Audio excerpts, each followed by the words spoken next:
Shalom saudara, kita ketemu kembali. Hari berganti hari, bulan berganti bulan, dan tahun berganti tahun. Ternyata kita sudah memasuki tahun 2021 dan ini sudah masuk minggu yang keempat. Hari terasa begitu cepat, tetapi kita tahu bahwa apa yang kita hadapi nggak semakin mudah ternyata dalam tahun 2021 ini. Hari ini saya ingin kita berbincang-bincang. Sekalipun keadaan di sekeliling kita tidak bertambah mudah, bahkan mungkin ada yang berkata, aduh terlalu berat ini 21 ini. Saya sudah hampir putus asa, frustasi rasanya. Tahun 2020 kita tinggalkan aja dengan kita bawa ekor, yaitu yang bernama beban dan persoalan yang belum terselesaikan di tahun 21 ini. Terus kita memasuki tahun 21 bukan dengan mungkin jarang yang dengan keuangan yang melimpah, berkat yang banyak, ataupun hidup yang ringan, tapi ternyata memasuki 21 dengan hal-hal yang semakin berat. Nah saudara, mari saya ingin mengutip satu ayat yang dituliskan oleh Rasul Paulus dalam 1 Korintus pasal yang ke-10 ayat yang ke-13. Dia berkata begini, pencobaan-pencobaan yang kamu alami ialah pencobaan-pencobaan yang biasa, kata Rasul Paulus, yang tidak melebihi kekuatan manusia. Rasul Paulus mendapatkan rema seperti itu, sebab Allah itu setia, dan karena itu Ia tidak akan membiarkan kamu dicobai melampaui kekuatanmu. Pada waktu kamu dicobai, Ia akan memberikan kepadamu jalan keluar sehingga kamu dapat menanggungnya.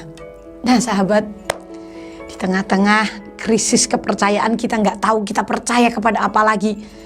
Bahkan pekerjaan kita pun kita nggak bisa menaruh hidup kita sepenuhnya kepada hal itu.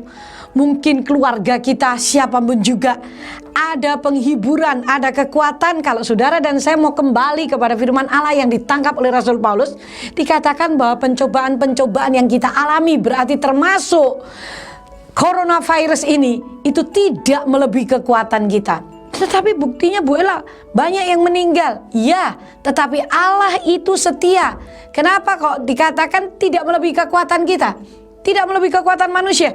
Karena Allah itu setia. Dia tidak akan membiarkan saudara dan saya dicobai melebihi kekuatan kita. Karena di sini dituliskan ketika saudara dan saya dicobai. Nah, pencobaan itu macam-macam kan? Bisa ekonomi, kesehatan, apalagi keluarga, anak-anak, udahlah masa depan yang menakutkan. Alkitab berkata Dia memberi jalan keluar. Jalan keluarnya gimana Bu Ella? Saya juga nggak tahu jalan keluarnya bagaimana, tetapi yang jelas masing-masing kita ketika kita mengingat pencipta kita, kita mengingat Tuhan kita datang kepada Dia karena kita milik kepunyaannya. Tuhan berkata Allah itu setia. Kalau Dia setia, itu pasti digenapi. Nggak akan membiarkan kita kok melebihi kekuatan kita. Terbukti sampai hari ini kita masih bernafas, kita masih bisa makan, kita masih bisa hidup. Itu bukti daripada tidak melebihi kekuatan kita. Nah kalau melebihi kekuatan kita berarti kita sudah stres, kita masuk rumah sakit jiwa, kita sudah depresi. Ketika kita masih bisa bersyukur, berarti itu tidak melebihi kekuatan kita.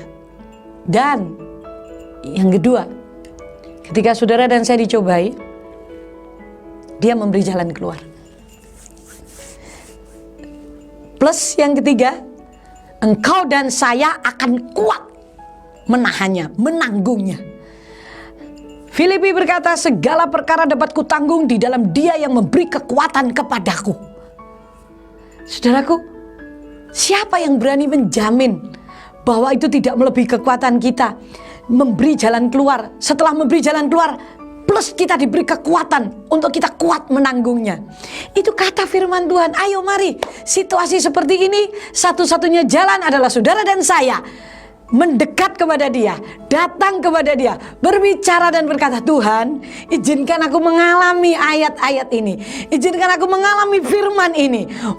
Bukalah pikiranku, hatiku, mataku untuk melihat keajaiban-keajaiban yang sedang Kau kerjakan. Ada keajaiban-keajaiban yang Tuhan sediakan justru di saat-saat seperti ini.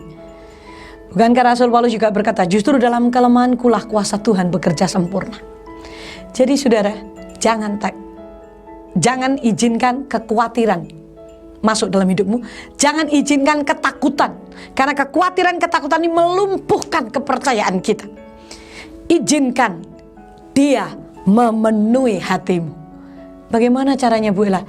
Banyaklah duduk diam. Bukankah waktu-waktu kita bekerja pun dibatasi sekarang oleh pemerintah? Nah, terus untuk apa? Mari kita gunakan untuk duduk diam di bawah kaki Yesus, memikirkan firman-Nya, memikirkan janjinya. Karena semua yang baik, semua yang benar, semua yang suci, semua yang mulia, semua yang sedap didengar, pikirkan semuanya itu. Pikiran adalah medan peperangan. Ketika pikiranmu berkata, Allah setia, Dia memberi kekuatan, Dia membuka jalan, Dia tidak memberikan pencobaan lebih daripada kekuatanku. Kau isi pikiranmu dengan itu. Kalau pikiran kita ini selalu benar, ya kita gak akan ada kesempatan untuk berpikir jelek lah.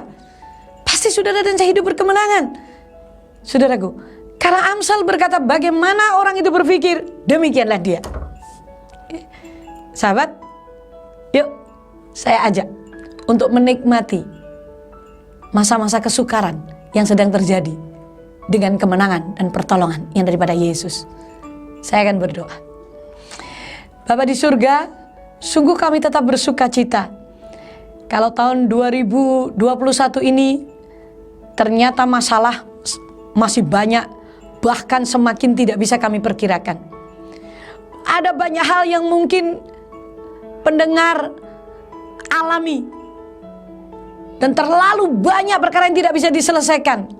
Sebenarnya Kau izinkan semua itu terjadi karena Engkau ingin menyatakan kuasa-Mu dalam hidup kami. Buat kami sadar sekarang, hari ini, di dalam nama Yesus Kristus, setiap pendengar yang menundukkan pikiran kepada firman Allah, aku memperkatakan akan mengalami kuasa Tuhan, akan mengalami mujizat, akan mengalami kekuatan firman Allah yang dijanjikan karena Engkau Allah yang setia. Kami bangga punya Allah seperti-Mu, karena Engkau tidak pernah membiarkan kami berjalan sendirian, karena firman-Mu berkata Engkau menyertai kami sampai kesudahan alam. Terima kasih Tuhanku, terima kasih Kau angkat beban ini. Terima kasih pikiran kami seperti pikiran-Mu. Dalam nama Yesus. Amin. Sampai bertemu. Tuhan memberi kekuatan saudara. Amin.